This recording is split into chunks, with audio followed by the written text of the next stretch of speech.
오현종. 네, 안녕하세요. 오훈종입니다. 저는 치유물을 굉장히 좋아합니다. 힐링 말고 치명적인 유해물을 말이죠. 학교 생활, 마마마 등 과거부터 치명적인 유해물, 일명 치유물은 항상 어느 때나 한두 개씩은 있었습니다.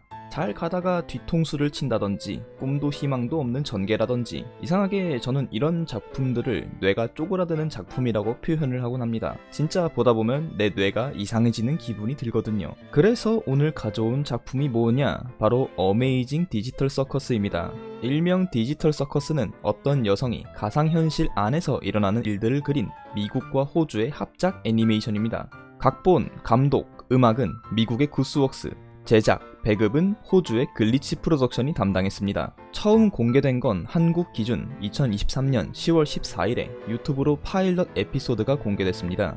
알록달록한 색감과 특색 있고 개성 넘치는 캐릭터 디자인으로 아동용 애니메이션으로 보이며 공개된 지 4주 만에 1억 뷰를 달성합니다. 영상을 보다 보면 마치 스토리 게임의 컷신을 보는 듯한 몰입감과 각종 연출에 음악이 더해지자 영상에서 눈을 뗄 수 없게 만듭니다. 주인공은 폼니라는 이름을 가진 광대처럼 생긴 여자아이이며 그 외에 각자 개성이 넘치는 레거사, 잭스, 갱글, 킹어, 주블 등 여러 캐릭터들이 함께 등장합니다. 이렇게 아기자기한 디자인 때문에 가볍게 보려고 봤지만 실상은 전혀 다른 내용입니다. 일단 주인공은 식빵을 먹다 이상한 헤드셋을 쓰고 가상현실에 접속했는데 이후 헤드셋을 벗을 수 없으며 게임에서 나갈 수 없게 됩니다. 동시에 현실 세계의 본인 이름과 현생에 대한 것을 잊어버리며 실제 몸과 전혀 상관없는 새로운 육체로 생활을 하게 됩니다. 폼니는 본인의 이름을 기억하지 못하자 운영자인 케인이 룰렛으로 이름을 지어주었고 이후로도 출구를 찾지만 다들 출구에 대해선 제대로 알려주지 않죠. 케인과 버블 같은 인공지능을 제외한 나머지 메인 캐릭터들 또한 원래는 인간이었지만 이곳에서 나가지 못한 채 적응을 해버린 사람들입니다.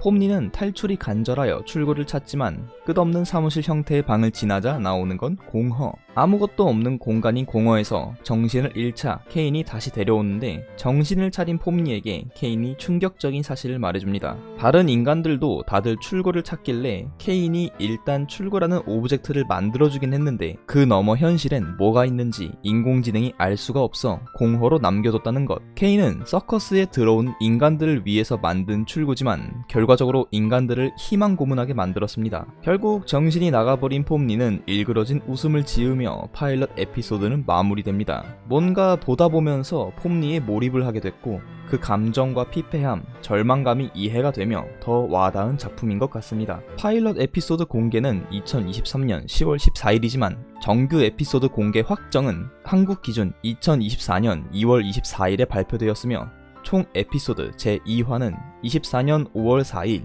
제3화는 2024년 10월 5일에 공개되었습니다. 2024년 10월 4일엔 넷플릭스에서 파일럿 에피소드를 포함한 1에서 3화가 모두 업로드되었으며 이후 공개도 넷플이 아닌 유튜브에서 먼저 공개를 하고 넷플에 공개한다고 합니다. 폼니가 처음에 이상한 헤드셋을 벗을 수 없다면서 눈을 쥐어뜯는데 이를 보면 현실 기준 VR 기기를 쓴 것처럼 보여서 현대인가 싶지만 뒤통수가 거대한 CRT 모니터를 쓰는 컴퓨터가 등장하는 것을 보면 90년대에서 2000년대 같은 느낌을 주어 시대적 배경을 헷갈리게 만듭니다. 공식적으로 시대의 배경을 언급한 내용이 없어 아직은 알 수가 없죠. 총 제작 에피소드는 파일럿 포함 9화로 예정 중이며 정규 에피소드 이외에 외전도 종종 올라오곤 합니다. 디지털 서커스에 들어온 인간들이 자아를 잃고 미치게 되면 추상화되어 괴물로 변하게 되는데 이 괴물에게 공격을 당하면 글리치 상태가 됩니다. 글리치 상태로 변한 것까진 케인이 고쳐줄 수 있지만 완전히 추상화로 변해버린다면 고칠 수 없어 지하실에 격리하고 있으며 보통 출구를 찾는 거에 집착하다 미치거나 서커스에 적응을 하지 못해 정신이 처참하게 무너진 결과이며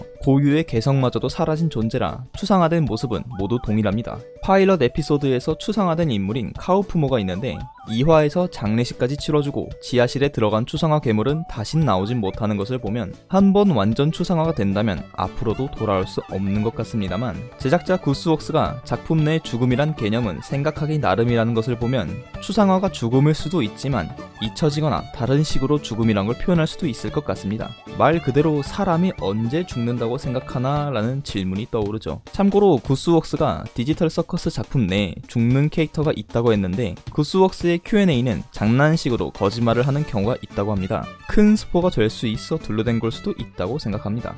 애초에 디지털 서커스 내에서 글리치를 제외한 고통은 거의 없는 수준이며 통상적인 죽음은 없습니다. 개인적인 생각이자 소망은 폼니는 결국 출구를 갈망하다 추상화가 되어버리고 추상화 괴물이 되어 감금되지만 오히려 추상화되면 디지털 서커스에 괴물 몸을 남기고 영혼은 현실로 탈출을 하는 그런 스토리가 희망편. 점점 출구에 집착하다 미쳐버리게 된 폼니의 과정과 절망감을 느리고 잔인하게 표현하며 현실의 폼니 몸은 영혼이 빠진 껍데기인 채로 죽어가는 엔딩이면 참 재밌겠다 생각합니다. 학교 생활 때도 그렇고 치유물을 볼 때마다 내심 절망적인 엔딩을 기대합니다. 그냥 끝도 없는 절망의 끝을 보며 뇌가 녹는 느낌이랄까. 그런 거 참 좋아요. 아무튼 이후 나오는 에피소드들이 다 나오려면 3년은 있어야 하는 거 아닌가 싶네요. 전체적인 배경의 주요 설정들은 1967년 발간된 할란 앨리슨의 단편 SF 소설인 나는 입이 없다 그리고 나는 비명을 질러야 한다 라는 소설에서 참고한 부분이 많습니다. 케인은 구스웍스가 직접 선한 편은 아니고 빌런에 가깝다고 했었는데 이게 케인이 악의를 가지고 하는 나쁜 짓은 아니지만 결과적으로 사람들을 괴롭히고 희망 고문을 하게 된 케이스로 보입니다. 계속해서 게임이나 컨텐츠 활동을 해주는 것도 결국은 사람들이 미치지 않게 해주는 것 같으며 강제 참여가 아닌 빠지려고 하면 빠지는 것도 가능합니다. 파일럿 에피소드에서 카우프모 방에 가는 도중 지나가는 방에서 몇몇 이전에 있던 사람들의 초상화가 있습니다. 물론 지금은 추상화가 되었거나 다른 이유로 존재하지 않는 사람들이 X 표시가 되어 있긴 하지만요. 나중에 여기 표시되어 있던 인물들이 다 같이 등장하여 새로운 절망적인 전개가 나와도 재밌을 것 같습니다. 완결까지 워낙 많이 남았기 때문에 엔딩 관련해서는 추측밖에 할 수 없고 작품 자체 내용이 난해하고 종잡을 수 없다 보니 언제 어떤 내용의 스토리가 올라올지 모르는 걸 기다리는 것도 재밌습니다. 지금은 떡밥만 엄청 뿌리는 것 같아요. 그리고 제가 제일 놀랐던 건 구스웍스가 남자에서 여자가 된 트젠이라는 거.